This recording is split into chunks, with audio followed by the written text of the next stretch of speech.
Bonjour chers Ivoiriens, bonjour au président Koudou Laurent Gbagbo, bonjour au président Mamadou Koulibaly, bonjour à la Côte d'Ivoire tout entière et bonjour à la jeunesse ivoirienne, à la jeunesse consciente.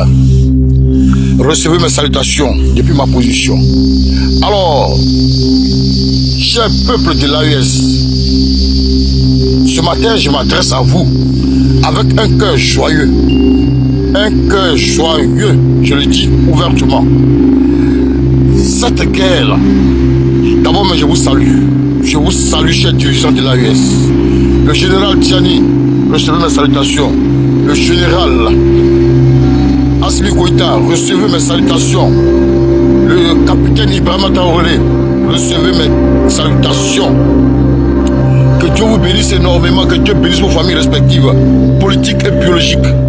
Et je dis un grand bonjour à toutes les populations de l'AES, à savoir le Mali, le Niger et le Burkina Faso. Voilà, recevez aussi la salutation sincère du président Koudou Laurent Gbagbo depuis votre position. Alors ce matin, je voudrais pour une énième fois déclarer mon amour, une flamme. Je ne dis pas son nom à l'AES tout entière. Voilà, ce matin, cher président, cher chef d'État de l'AES, au nom de la vérité, au nom de l'amour de Dieu qui est vivant et que son âme est vivante, que j'ai nommé Jésus-Christ de Nazareth, à son amour propre, au nom de tous nos ancêtres, au nom de tous ceux qui sont morts dans cette histoire.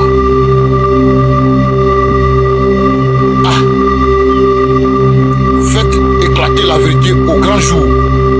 Et quand je dis que cette guerre, elle est finie, et elle est finie, et elle sera terminée grâce à vous. Nous sommes dans le dernier village. Ne laissez plus sur les moyens pour faire éclater la vérité. C'est de ça qu'il s'agit.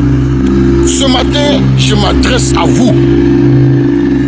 Tous ces événements malheureux qui sont en production dans nos différents pays, la Côte d'Ivoire, le Mali, le Burkina, le Niger, doivent cesser maintenant. Et grâce à qui? Et grâce à vous. Alors, tous ceux qui ont été attrapés là, faites-les parler en live aux yeux de tout le monde entier. Je suis en train de vous dire de refuser les négociations qui sont dans les coulisses et on vous parlera de diplomatie. Non, non et non. Il faut que la vérité soit sûre de tout le monde entier. Parce qu'il y a un problème qui dit chez nous, quand tu as un mal qui est en train de te tuer, ce mal-là, il faut le traîner en public pour que celui qui a le remède là, il puisse te soigner. Mais si tu restes dans les coulisses avec ton mal, tu vas mourir et personne ne te viendra en secours. C'est ce qui se passe aujourd'hui. Je le dis, ne commettez pas l'erreur que le président Laurent Gbagbo a commise. Le président Laurent Gbagbo, il avait les cartes. C'est vrai, certes, il avait la trahison, mais il avait les cartes de vaincre ce mal-là. Mais hélas, en homme sage, il s'est laissé avoir. Il s'est laissé avoir. Donc, il ne faudrait pas que ça soit votre cas. Le président Laurent Gbagbo, pendant qu'il passait par la diplomatie et qu'on lui demandait dans les coulisses, on lui demandait pardon, tu n'as pas fait ceci, tu n'as pas fait cela, alors qu'il avait toutes les preuves. Mais lui, il a pensé qu'en face de lui, il y avait de bonnes personnes, en face de lui, il y avait des personnes qui pouvaient quand même chercher à comprendre et puis mettre fin à la souffrance des Ivoiriens. Mais hélas, ils ont abusé de lui. Ils l'ont eu à usure. Il ne faudrait pas que ça soit votre cas. Le cas du président Laurent Gbagbo doit vous interpeller, doit vous servir d'exemple. Tous ceux que vous avez attrapés, tous ceux que vous avez attrapés, côté burkinabé, côté Mali, côté nigérien, faites-les parler eux tous par voie vidéo, audiovisuelle. Il faudrait que ces personnes-là témoignent parce qu'elles ont beaucoup à dire. Non seulement elles ont été trahies, elles ont beaucoup à dire parce que leur vie en dépend. Qui n'a pas envie de vivre sur cette terre des humains? On a tous envie de vivre. Voilà pourquoi je vous interpelle ce matin. j'ai dit, tous ceux qui ont été attrapés dans cet événement malheureux-là, mettez-les tous, filmez-les, faites tout, montrez-les aux yeux de tout le monde qu'ils disent, qu'ils crachent la vérité. Parce que je sais que ma petite tête là, dans ma petite tête, je sais qu'il y a des négociations qui sont en sous-marin. Vous n'êtes pas que vous laissez ces gens-là parler. Mais dites-vous qu'au même moment, ils sont en train de négocier en sous-marin pour vous dire de passer par la voie diplomatique. Au même moment, ils sont en train de s'apprêter pour vous attaquer. Donc si vous êtes malin, au nom de l'amour de Dieu, au nom de l'amour de la révolution n'est pas la démocratie en tant que telle. Au nom de l'amour de la révolution, dites la vérité. Faites-les parler. Ils n'ont qu'à parler pour que le peuple africain soit libéré.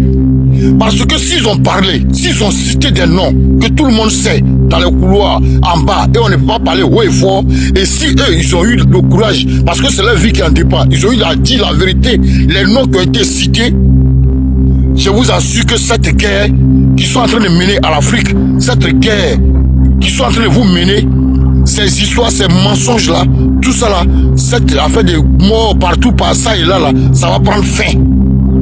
Vous, les hommes forts de l'AES, c'est vous qui avez la clé de la liberté totale de l'Afrique entre vos mains.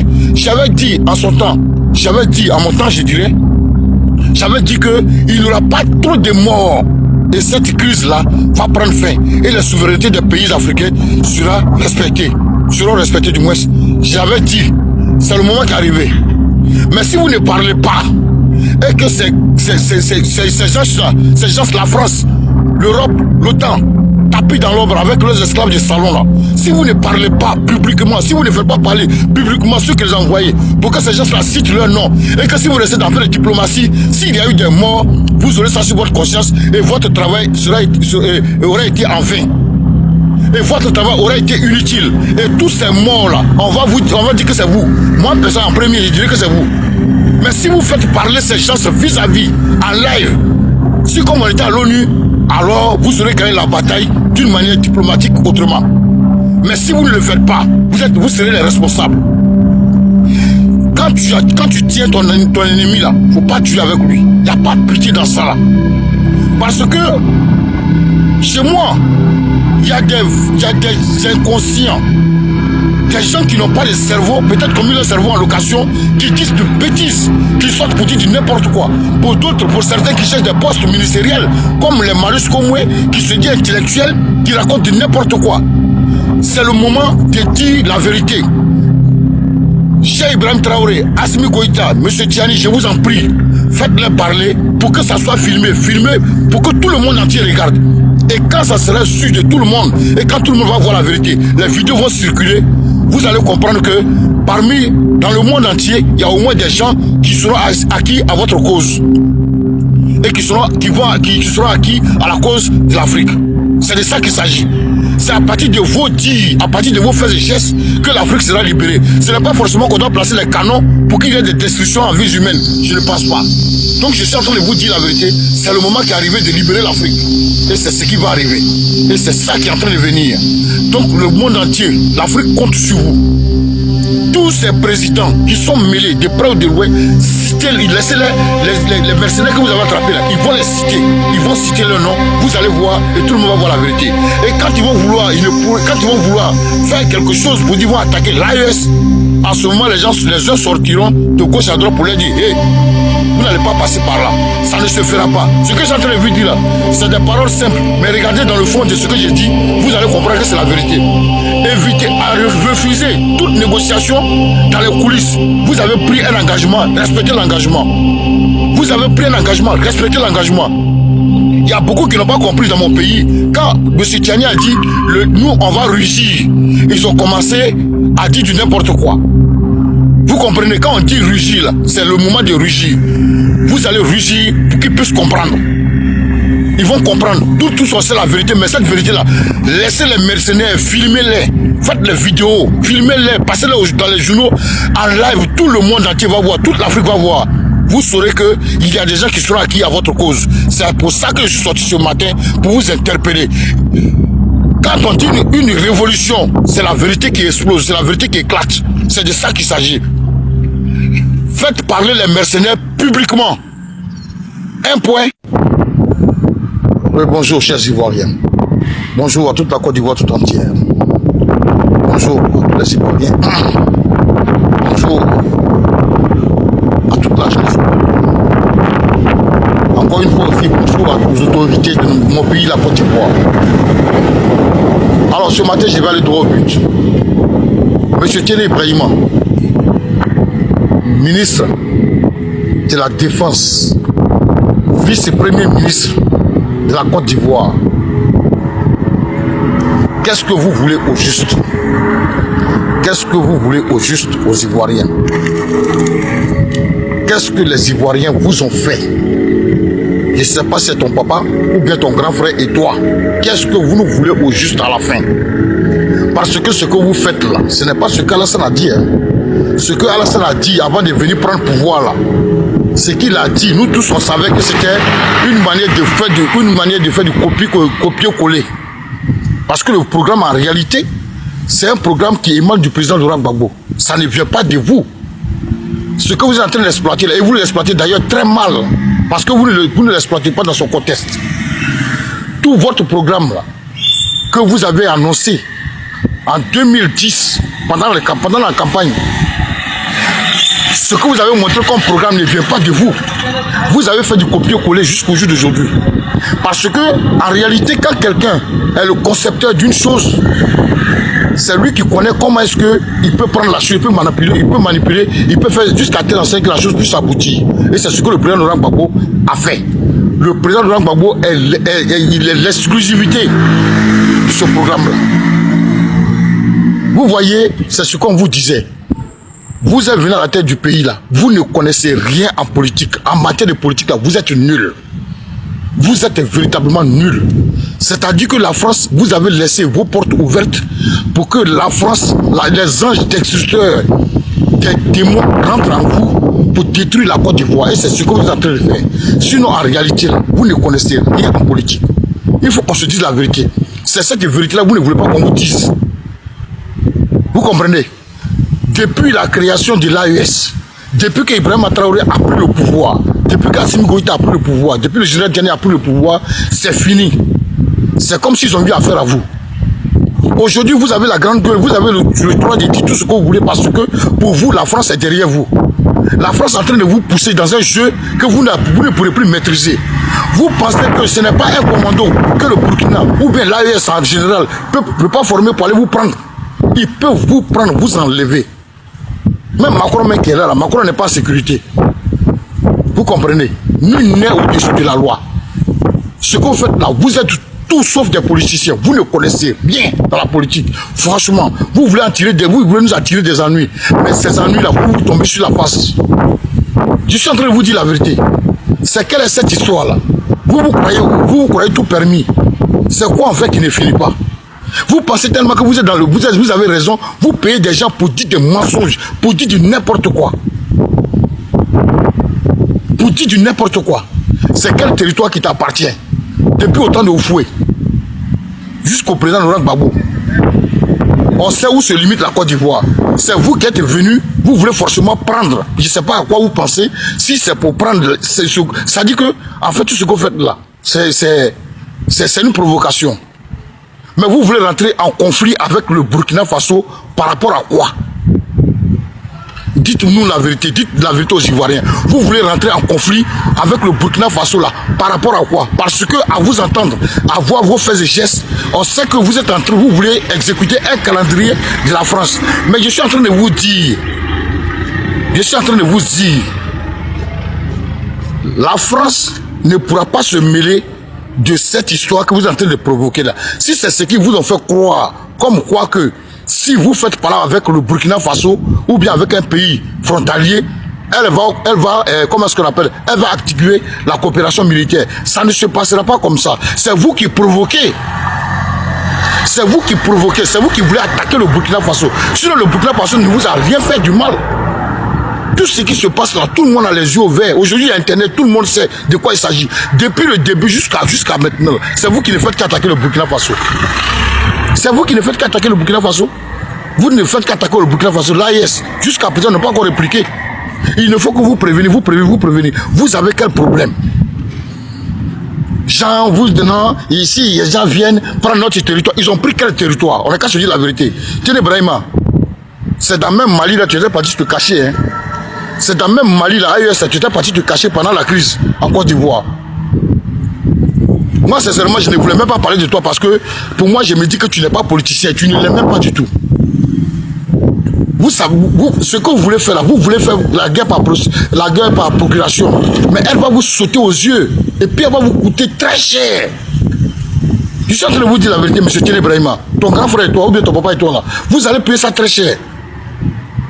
Vous pensez que l'armée de l'AES là, ils ne sont pas assez aguerris pour venir vous enlever, mais ils peuvent le faire. Et ça va réussir sans même problème. Arrêtez de provoquer les gens qui sont dans leur coin. Vous n'avez pas le droit de faire ce que vous faites là. Vous ne pouvez pas attirer des ennuis à la Côte d'Ivoire. Et Dieu merci, tout le monde sait qui vous êtes. Vous n'avez rien à proposer aux Ivoiriens, si ce n'est que nous envoie des histoires, des palabres. L'école est mourante. Rien ne va. L'économie, rien ne va. Les infrastructures routières, quoi. Rien ne va. Tout ce que vous avez fait, vous avez tapé la poitrine, tout est en train d'être dégradé. Vous n'avez pas honte. Vous n'avez pas honte. Regardez l'enfant, ce qu'il est en train de faire. C'est-à-dire que vous êtes là, vous avez un calendrier à exécuter au nom de la France. Je suis en train de vous dire, M. Tiene Brahima, vous n'allez pas fuir. Si ce que vous avez provoqué, si ça a déclenché là, vous n'allez pas fuir. Je suis en train de vous dire la vérité, vous n'allez pas fuir. La France même sera étonnée de vouloir vous aider dans cette histoire-là. Vous pensez que Macron, il est idiot? C'est vrai que Macron, il est à la base. Mais pourquoi est-ce qu'il se cache secrètement? Il envoie des émissaires secrètement aller parler à chose, comment on appelle? À la Russie. Ressaisissez-vous pendant qu'il est encore temps. Ressaisissez-vous pendant qu'il est encore temps. Votre provocation, là, elle en est de trop. Le territoire dont vous parlez là ne nous appartient pas. Ça n'appartient pas à la Côte d'Ivoire. Ça appartient au Burkina Faso. Respectez les gens. Si vous envoyez... Mais pourquoi même vous n'envoyez... Pourquoi même vous êtes en train de faire cela? Tous vos enfants... Ce qui me fait mal même là, tous vos enfants sont en Europe. Toutes vos familles sont en Europe. Dieu merci aussi, c'est pas grave. Parce que si toi-même là, ton papa là, ils t'ont pris là, c'est fini, tout est joué. Parce qu'aujourd'hui, tu vas prendre des enfants, c'est rien. C'est quelle provocation ça? Tout ce qui vous fait mal là, parce que l'enfant aujourd'hui, il est en train de développer son pays, ça vous fait mal. Là où ton grand frère et toi, vous avez passé 20 ans. 20 ans à faire du n'importe quoi en Côte d'Ivoire. Ça veut dire qu'entre vous deux là, le grand frère et puis le petit frère, le papa et puis l'enfant là, elle ne peut pas donner conseil à un. Si c'est pour nous amener des guerres inutiles, des guerres qui ne profiteront rien à la Côte d'Ivoire, parce que quand on veut reconquérir quelque chose, c'est pour avoir quelque chose. Si ce n'est pas le cas là, ce n'est pas la peine. Aujourd'hui, on est en train de parler là, votre armée, pour mettre ensemble, mettez ça ensemble avec l'OTAN, je vous jure, vous allez prendre des fêtes. Moi, personnellement, je ne vous supporte pas parce que je n'arrive pas à vous supporter. Parce que je ne comprends même pas le but de votre provocation. Là. Vous le faites là, c'est pourquoi? Est-ce qu'il y a un problème? Est-ce qu'il y a un problème réel entre le Burkina et la Côte d'Ivoire? Est-ce qu'il y a un problème? Ou parce que la France, vous avez... Mais la France même n'est rien. La France n'est rien. La France même a des problèmes. Quand Macron sera destitué, là, quelle sera votre démarche? Mais vous ne pensez même pas à ce qui va vous arriver demain. Aujourd'hui, là, vous tapez la poitrine parce que vous, la France... Mais la France n'est pas le nombril de l'Afrique. La France n'est pas le nombril du monde. Vous êtes là, comment vous pouvez être fier d'être fier d'être colonisé tout ce temps? Vos aïeux, vos arrière-grands-parents, ils ont été colonisés. Vous aussi, vous venez être esclaves. Et puis vous êtes content. Parce que vos comptes en banque gonflent. Parce que toi, tu as des comptes offshore. Ton grand frère, là, on n'en parle pas. Mais vous allez le regretter. Si vous attaquez ces gens-là, vous pensez que vous allez continuer à les provoquer comme ça? C'est quel territoire qui t'appartient? Dis-nous. Toi-même où tu es là, tu es Tiene Brahima là, tu ne peux pas dire aux Ivoiriens où la limite de la Côte d'Ivoire s'arrête. Tu ne connais même pas, ton grand frère ne connaît même pas. Vous ne connaissez rien dans votre gouvernement là. Vous êtes tous nuls. C'est pour nous créer des problèmes seulement, vous voulez. Dieu merci, ils savent vraiment, ils savent qui sont ceux qui les provoquent. Je leur demande toujours pardon. Quand ça va déclencher là, ils n'ont qu'à former des commandos spécialement pour essayer de vous enlever, vous le gouvernement là. Il ne faut pas savoir atteindre les Ivoiriens. Il ne faut pas savoir atteindre la population. Parce que la population, entre nous-mêmes là, on va gérer ça après.